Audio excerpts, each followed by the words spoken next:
It's Kellen, and today on Diversified Game, I have Angie Willoughby, aka the Green Baker, out of Palm Beach County, Florida.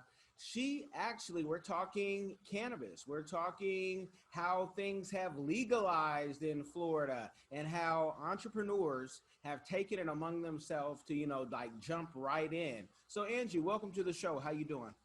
Thanks so much. I appreciate you having me on. I'm excited to talk cannabis. It's like my favorite subject. So Okay.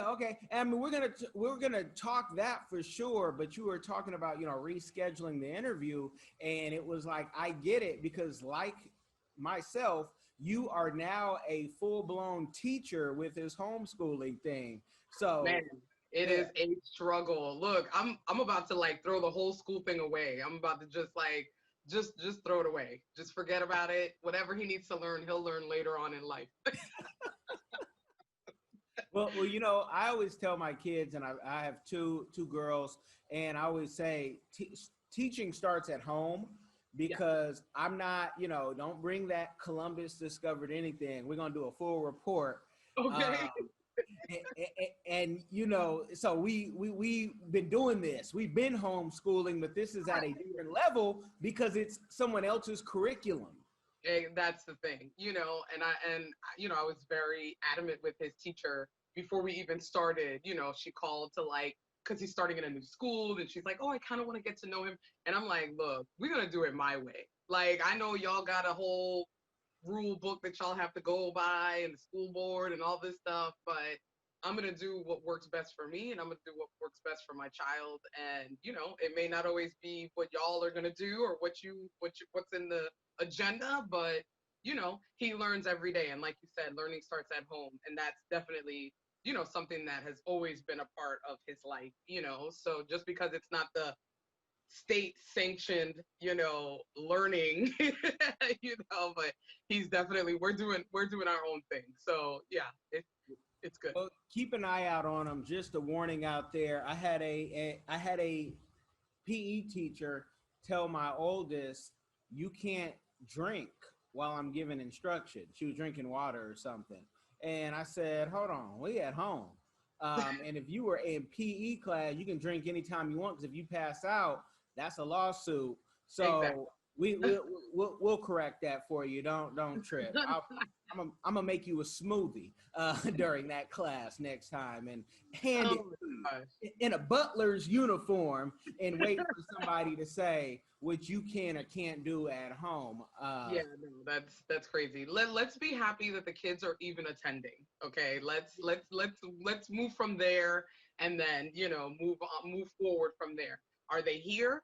Okay, cool. You know what I'm saying? Like, that's the first challenge, because I know so many parents that had just technical issues. And once again, like everything, it's uncovering all of the faults and all of the cracks in the system that we have, and the access to reliable internet service, something that everybody should have. And I don't know if I can curse. Sorry, I was about to drop an F-bomb, but You can say what you want to say. Sometimes algorithms say, "Hey, you say what you want to say," and you. okay, I want to be respectful. I won't be coming up in somebody else's house dropping F-bombs, but I just think that it shows the lack of the resources that are out there. And I mean, I feel like we should feel more empowered as parents to be able to teach our children whatever we want.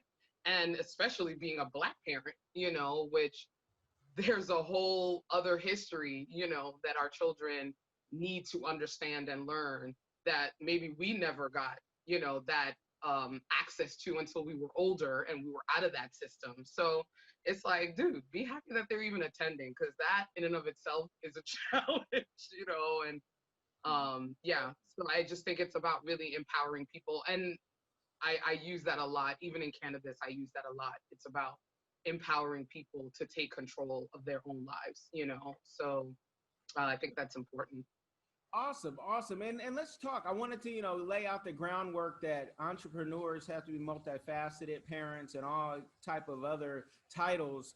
What got you into doing this business? Because this, to me, being from California and seeing how cannabis has legalized in various states. I remember being in high school. I'm talking way back in the gap when California, you know, and Hawaii were like the only states that Yeah. even medical. And now to see entrepreneurs like yourself at your house, do you ever get, I mean, how did you start? Do you ever get timid, scared? Because the law's not always on our side. Yeah, it isn't. It isn't. And especially being a Black woman, you know, Hello. it's there's a whole other level of you know, kind of hesitation. And I think that that's why so many of us who look like me and look like you um are very hesitant to even get into the legal side of it, you know, because it's just history. History has, you know, really shown us that we're not always given the benefit. You know, we're not always given the not only the tools and the access and the capability to do it, but we're usually at a deficit, which makes it even harder and even worse, you know. And so yeah, there's definitely hesitation, especially in the beginning. You know, because I have a family, because I have, you know, a child, I have wife, I have partners, you know, and so I think it was more so, yo, we know that this is happening. We know that we know legalization is going to happen, like full legalization. We know it's going to happen. We just don't know when. We don't know what it's going to look like, how the powers that be are going to lay out those rules, right? Um, but I think it is so important, you know, after getting over that fear and talking to my family, and my parents know what I do. They're 100% supportive.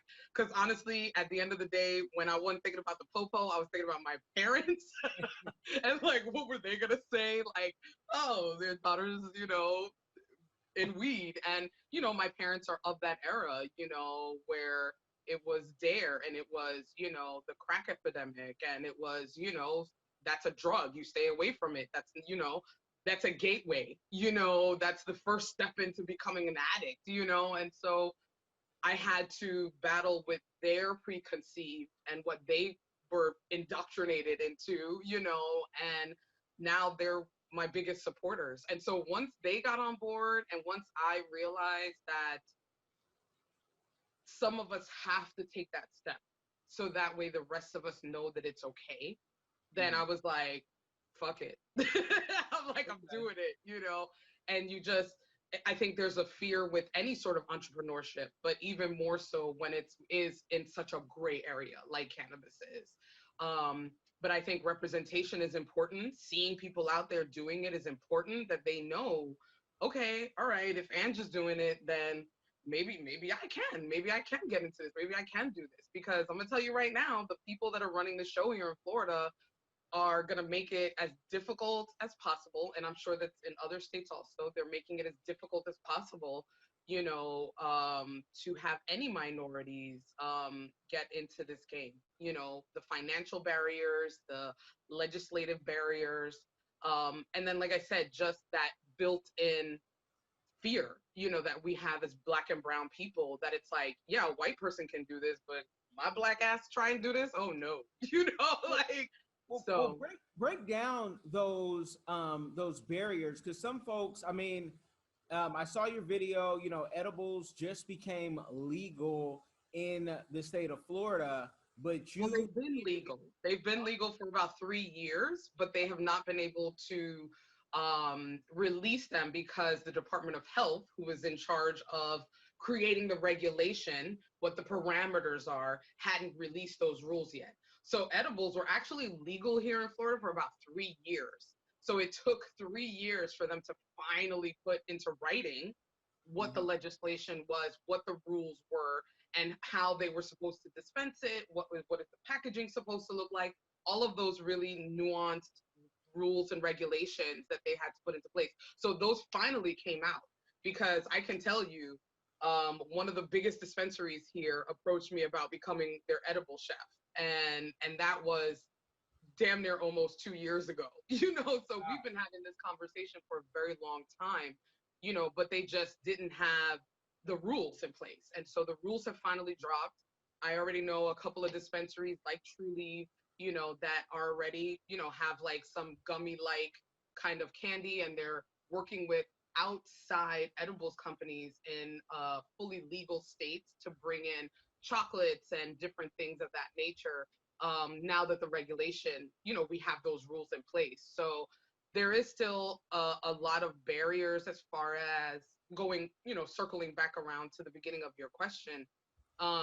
There are a lot of barriers still when it comes to being a THC, because THC is very different from CBD and hemp. CBD and hemp is federally legal, and it is also legal here in the state of Florida. So if you wanted to have a CBD bakery, which is what I have, along with a lot of other stuff, then you can get your license, you can get your permit, you can operate as a fully, sanctioned and legal business. Now, if you wanted to get into the THC business, that is not going to happen. You would need, here, the way that the legislation was written up here in Florida, our marijuana program is a completely vertical integrated system. So that means that if you wanted to get into the THC or become a medical marijuana treatment center, you would have to own that seed from the ground all the way through till retail when you sell it. So that means you would have to be a grower, a processor, a curer, all of these different things. So myself, like I'm not growing my own plants, although I would love to if Florida would let us. If I were to say, hey, I want to get in and I just want to provide butters and oils for people to make their own edibles, I could not do that because would have to own the whole process from beginning to end. And that is a very expensive and a very extensive process to go through, which the normal person does not have access to. You have to have all kinds of bonds and securities and insurance and all kinds of things that make it financially inaccessible for people, but also just all of the legalese and all of the legislation that's in place. There's things that you have to have, things that are required for you to even move up the ladder and through that process. And so that's why here in Florida, there are only 5 companies that are dispensaries, because they have the means, they have the money, they have the access to be able to own that cannabis plant from the ground, from seed, all the way to sale. So they're able to do that. So unlike a lot of other states like Colorado and I think Oregon, they have a horizontal. So that means that you can come in at any point of that travel, any point of that access of that cannabis to then market and sell and produce your wares. So let's say if I was in Colorado and I said, hey, I'm an edibles maker and I extract oil, the THC out of this oil, and I sell the oil for people to make their own thing, I would be able to do that. There's regulation in place. So break it down because I've been in Florida for 2 months and I'm just trying. You got a JD degree, I see in this, and a PhD. Your license is called a TBC. So the license that I currently have, the permitting, because it's not even a license, you can't get a license. The permit that I have is for CBD or hemp infused products. So I can get CBD flower, I can infuse it, do the exact same process that I would do with a THC flower, extract it, make it into an edible, make it into an oil, a butter, a sugar, whatever I want, and I can sell that legally here in Florida. But it has to be the hemp, not necessarily the. So it cannot be the THC if you want to do it legally. Now, there's lots of people that are in the gray market, and the gray market will continue to thrive here in Florida. Where you can do THC and you can do the same exact process, but obviously it would not be legal. Right. Well, I want to break that legal part just so people know, because I'd hate for someone to call you and say, hey, will your product get them on cloud 9 if they buy it? but they would need to have a conversation with me about that. Okay. I got you. Because, you know, like, I just bought a freezer, right? And the thing gets cold, but it's not deep freezing. And I'm like, hold on, that's not what I paid for. So I want to make sure when people hear Correct. this, they hear it, and also make sure that they understand that you are a legal business. So don't be trying to come and hem her up, because the feds are always listening. They always Um, are. yeah. And I've been here 2 months. Prior, I was in Seattle, Washington, where things, I mean, it's wide open to the point where I don't want anybody to go to jail or prison for anything that they do that doesn't harm anyone. But Yeah. I don't like the way Seattle has it, because I'm raising kids and I got billboards of cannabis. I got in front of the church billboards of cannabis, and they can't even do that with liquor. And you're like, Yeah. hold on. Like, I mean, everything, you know, we coming out of church, and I'm getting a contact high, you know, which high am I on? And this is, let's understand this, people, this is medicine. I mean, Yes, people, it definitely is. this is medicine. So people can use it, but I should also have a choice of when I don't want to smell it, because you can have edibles, you can have oils, but some folks are addicted to the social being, like an alcoholic, of just smoking. So Correct. Yeah. how much is a permit for what you have? So to get the CBD hemp permit, it's about $650. Okay. And that has to be renewed annually. So every year you have to go through the Department of Health, get inspected. You know, you have to have, you know, there's certain requirements. You have to be in a commercial kitchen. You have to have, you know, obviously, of course, especially because I am in food. So food safety is an issue on top of them regulating that it is really CBD. You know, so we always want to make sure that we're keeping people safe. And honestly, that's in anything, but, you know, more so because I come from that arena of being in culinary. You know, food safety is a huge issue.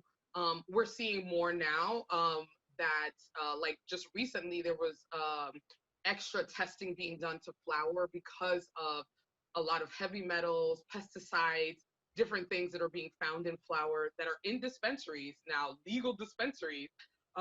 You know, so now the dispensaries are required to do extra enhanced testing, laboratory testing. So, you know, the safety of, you already have someone who is maybe medically compromised, you know, and then now they're coming to you for medicine, right?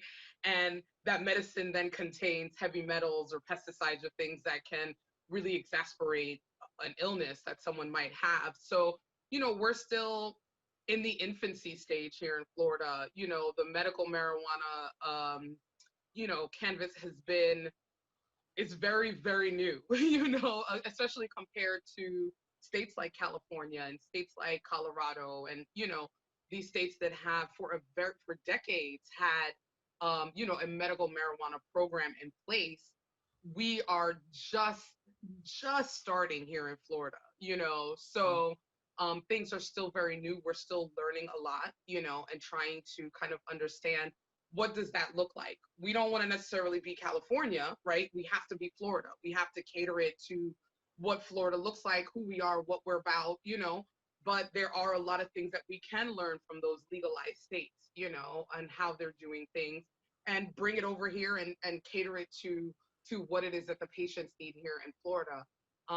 You know, there is this, you know, getting into CBD and hemp, especially, I always advocate for Black and brown people to get into that arena, because we already kind of know that the medical marijuana side is completely hemmed up until they change any sort of regulation, which I don't see them doing that anytime in the near future. You know, or unless we get fully legal, you know, full recreational, you know, marijuana program. But, you know, hemp and CBD are incredible markets for my brothers and sisters to be in, because that is the market, after they kind of saw how they kind of jacked up the medical marijuana side. You know, we had some really incredible politicians get elected into office, like Nikki Fried, and and then Nikki Fried brought in Holly Bell, and they took their time to really structure the CBD and hemp bill here in Florida a lot differently than the medical marijuana side. And so they listened to people, they listened to what went wrong, what was happening with the medical marijuana side, why people were frustrated and upset about it. And they really, really made a very conscious effort to make it more accessible. So I would encourage anyone that is, here in the state of Florida, at least, other states, of course, legislation is very different. Every state is different. So please do your research. But here in the state of Florida, I encourage Black and brown people to get into the CBD, agricultural hemp, and industrial hemp industries here. It does cost money. It is an expense, it's not like, you can just throw a couple dollars at it. It is a process, but it is much more accessible, and not to mention much more wealth generating than the medical marijuana side, right? Because we know hemp could be used for a myriad of different things. And especially because of the way that our world is going, trying to not rely so much on fossil fuels, trying to get away from plastics, trying to get away from all of these different things, hemp is going to be the next clean energy. And if we can get into it now, before everyone else kind of gets into it and kind of like muddies the water, then I feel like that is going to be the most profitable and the most generational wealth creating that we can do within the cannabis space. Yes, it's not your normal get you high weed that most of us are in or want to be in, but it is a very practical way to get into this industry. There is so much that we do not know about cannabis still. There is so much research that hasn't been done because it is still a Schedule 1 drug. That this is really, I feel like, our opportunity to stake our claim, and really get into this industry in a way that is going to create wealth, not only for ourselves, but also try to counterbalance, that war on drugs. That social equity piece is really important. So we need to get in and get our chunk of this. We're due it. We are owed it, and so the more that we can have more of us in this industry, I feel like that is us getting what we deserve, you know? Yeah, and I think organization. I mean, I already know who the president can be of that to get the people in.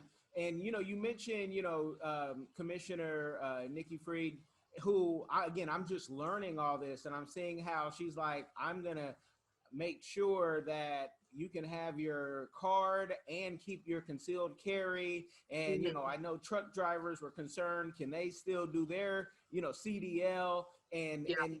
and just to have a whatever a normal life is. Have you found yourself having to like meet politicians? Like, did you have to meet Nikki, or do you know her and other politicians, and how has that benefited you? Yeah, definitely. I feel like when I first started this journey, 2 years ago, it was it's crazy how you start things and you don't know where the road is going to take you. And so, um, I started my business kind of with one thing in mind, like, oh, I'm just a chef. I've been a chef for 20 years. That is where my strength is. That is my training. That is my, and so I'm like, I'm going to take what I know, what I've learned, and use this in cannabis, and so that's what I started doing. And so I kind of just had this kind of like one vision in mind. And as I evolved and started to grow my business, and I started to begin to see the lack of education that was out there for my customers, the lack of representation that was out there, um, the fact that, first of all, I was scared to get into an industry, because of who I am, and so all of these things kind of created this like momentum. And once I was in this industry, I began to realize that you cannot be in this industry in any way, shape, or form unless you are willing to advocate. You cannot. You cannot be or say that you are an equitable cannabis business if you are not thinking about the social injustice, the social equity, the reparations, and the advocacy and education that is needed in this industry. So that then became my everything. I was like, wait, I can't be in this industry and people are completely ignorant to what is going on. I can't be in this industry and be the only brown person in a room full of white people. I can't be in this industry trying to get ahead, trying to create wealth for myself and my family and forget about the hundreds, thousands of people that are in jail doing the exact same thing that people are getting paid money to do. I couldn't possibly see myself being in this industry and not address that in some way. Can you And break the so, money down? Because you want people to get in this, but until sometimes they see you in a Rolls Royce or whatever they envision, they're not gonna be like, I don't know what I'm not gonna afford escape, people. I ain't rolling like that yet, but yeah, but what is the realistic, income potential, and also let them know what they're gonna have to invest. You're gonna have to invest X amount of dollars minimum to even make this many dollars. I think with any sort of industry, when you become an entrepreneur, you're crazy. That's number one. But you're a good crazy. But you really take the cap off of that per hour, right? You no longer want it to be tied to whatever a person, an industry, organization felt like you were worth, right? So I understand that with any business, there needs to be an investment. You need to invest in that business. And that investment will be time, that investment will be education, that investment will be money, you know? As far as becoming, I can't really speak to industrial hemp, like if you wanted to become like a grower or if you wanted to become, a processor. What you're doing right now, like if they Yeah, I can only speak what to you're doing. my slice of it, and so between the permits that you have to do, the taxes, you have to find a location, you have to, have packaging, marketing, you know, all these different things, whether the degree to which you want to invest depends really on what you want to do. How big of an operation do you want to have? How much do you want to grow? How much do you want to scale? You know, and so the permitting alone, like I said, is $650. Then you have your additional, you have to find a space that you can work out of because you cannot do it from your home. And that was one of the first questions that I posed to Nikki Fried and Holly Bell when I, started on this journey because here in Florida, there's cottage food law. So you're able to produce certain things within your home as long as you're not making a certain amount of money. And so that's how I was able to start off because I knew of the cottage food law. And so I was like, does this apply to people that are working in their home, and I'm making cakes or cookies? And so that was one of the first things that they were like, no, you need to have a kitchen that you're producing out of that can be inspected by the health department to make sure there's food safety in place. So there's the cost of that, then getting your your business tax receipt, which is another couple $100, making sure that you have insurance. Once again, maybe $500 to $600. You could shop that around, stuff like that. So I would say between marketing, all in costs, your permitting, your tax receipt, your insurance, you know, and that's obviously fixed costs, right? Because your supply of what you're getting, meaning your flour, meaning your CBD flour, and also your flour, your sugar, your oils, your butters, that fluctuates, right? So that's a variable cost, right? But these things are kind of like static costs. And so with all of those items, I would say with $5,000, you can get all of your permitting, all of your business tax receipt, your insurance, your rental location, and be good to go. Everything else is a variable cost. You can price things out, what your packaging is going to look like. How much of it are you going to have? Are you going to have a little bit? Are you going to have a lot? All of those things are variables, and you can kind of cost that out depending on how much business you're doing. But with $5,000, you can secure a CBD edibles, industrial hemp edible, permitting, licensing, tax receipt, location, insurance, which are basically the things that you need to get started. That everything else is kind of like, you just go out there and figure it out. And what's the potential? Because somebody will say, can 5K make me, 50,000, or can it make me, more? Absolutely. Absolutely. Yeah. And that is, to me, the hustle, right? That's going to be the hustle. That's going to be your marketing. That's going to be, your branding. Those are the things that are going to make a difference, because currently, right now, CBD is available everywhere.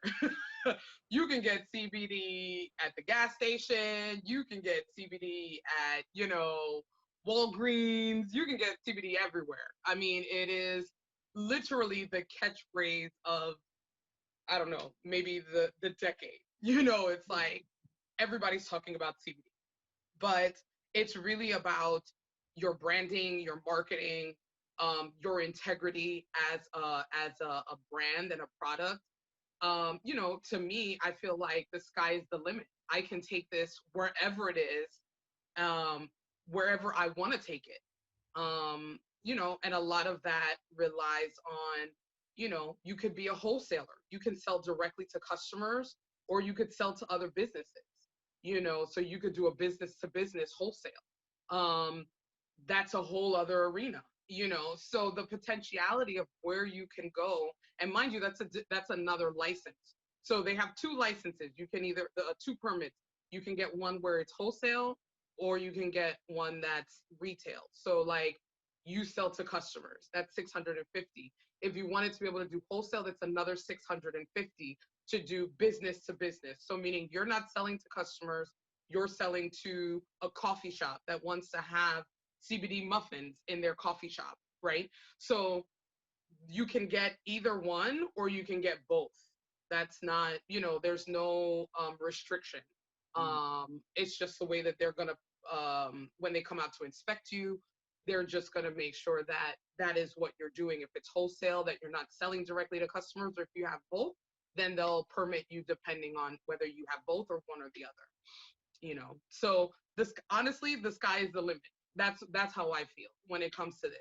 Not to mention, you can work with farmers, because it is not vertically integrated, because you don't have to have a monopoly on the whole plant. You can work with farmers. You can work, we can work as a collective and as a cooperative. You could have stake in a farm, and that farm is where you get your CBD, and then that CBD is what you make into your product. So there is, because of the very wise choices that Nikki Fried and Holly Bell did, which I was able to meet Holly Bell on one occasion in Orlando, and she understood. I voiced my concern. I was like, this is ridiculous. Like, the medical marijuana program has completely locked hundreds and hundreds of people out of the running, to be able to get into this arena. And, and she literally said to me, she was like, we are going to work really hard to get this hemp program in place. And she's like, and that is where you guys will be able to really come in and be able to thrive. And, she really stuck by her word and absolutely did that, and I commend them for taking that heat, because there were a lot of angry people, and there still are a lot of angry people, of how, the medical marijuana program got started here in Florida. But, I think that is, once you are in this arena, there are so many avenues that you can take. There are so many ways to collaborate and build cooperatively in this arena. And because it is not vertically integrated, it's horizontally integrated, you can come in in just one area. If I wanted to say, look, all I want to do are edibles, I don't want to think about a farm, I don't want to think about where my seed's coming from, I can totally do that. If I decide, hey, well, now I want to stake in a farm and I want to, have invest money back from my business that I'm making edibles back into the farm that makes my CBD flower, I can totally do that because there is none of that vertical integration. So I could be in the farming and also in the edibles.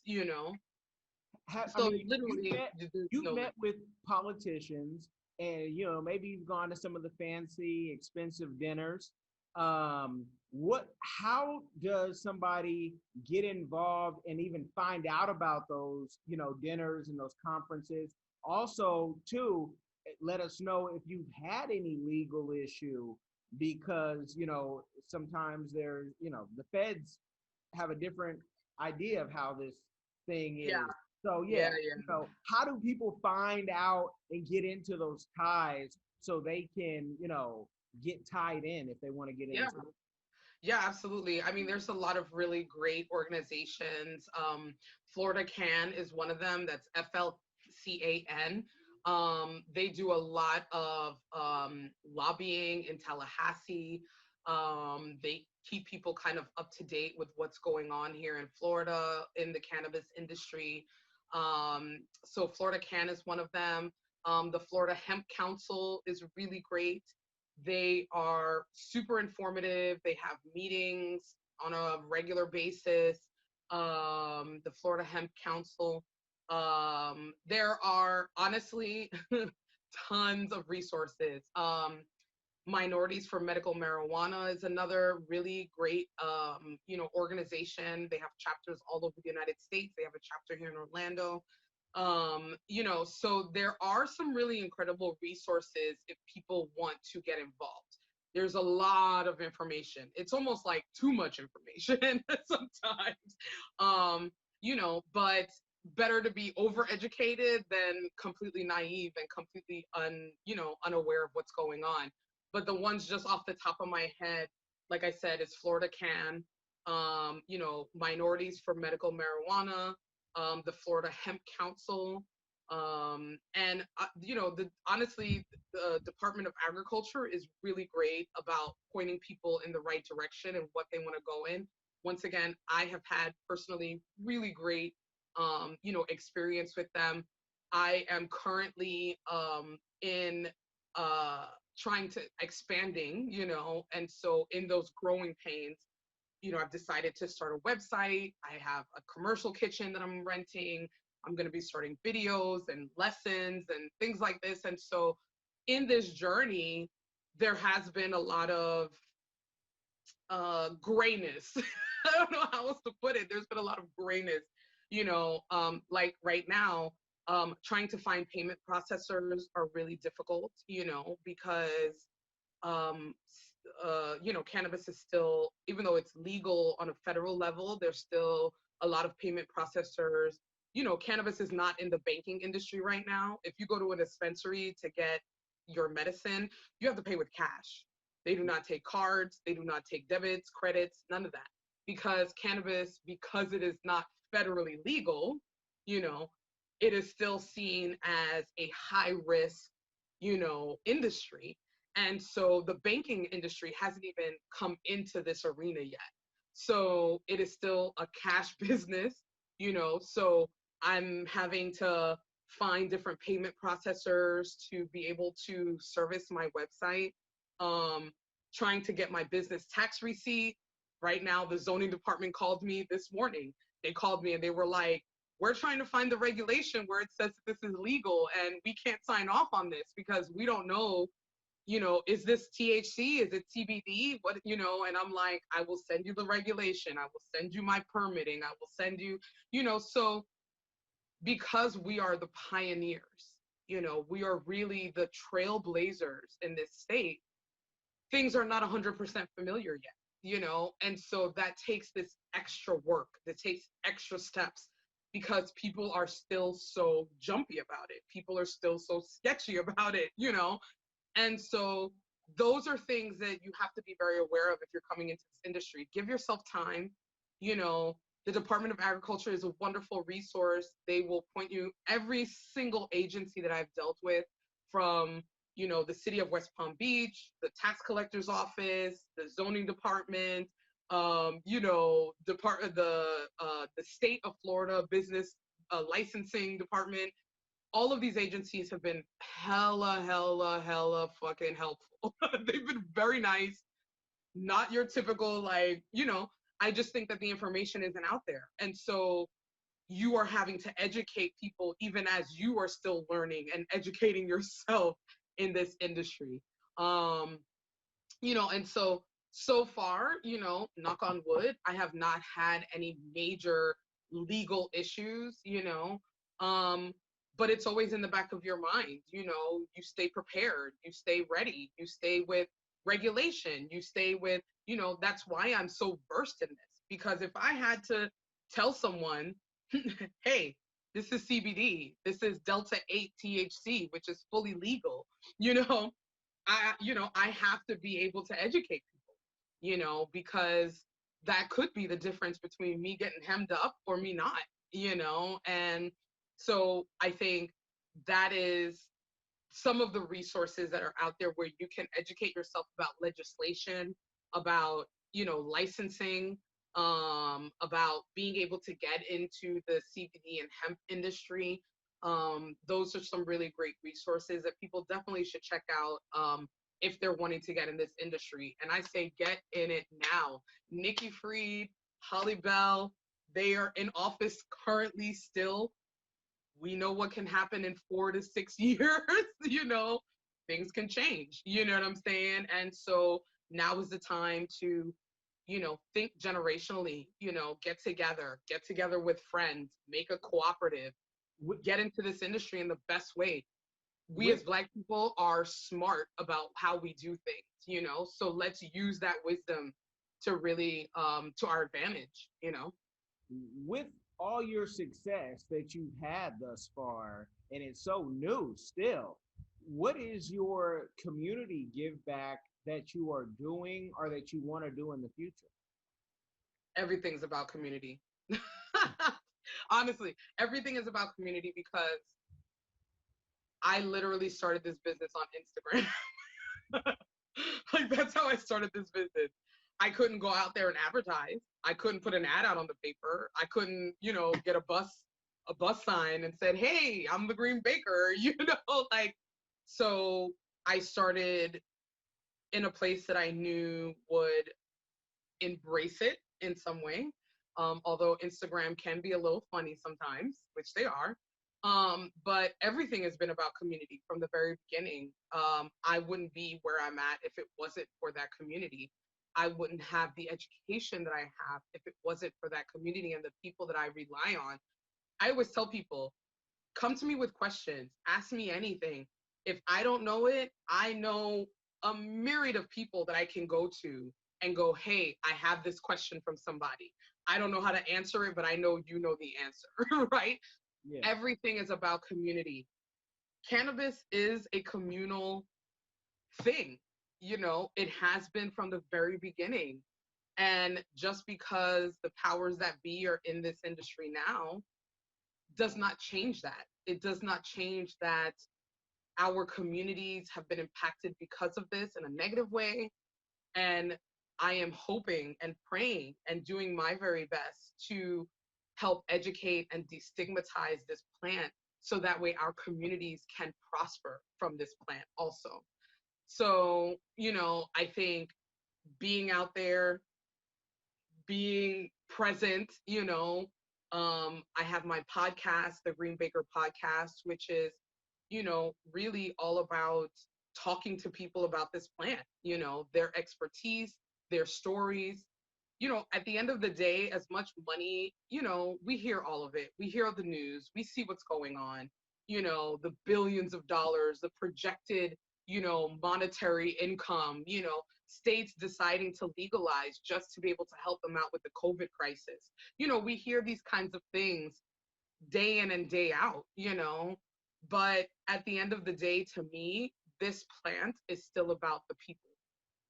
It's still about the community.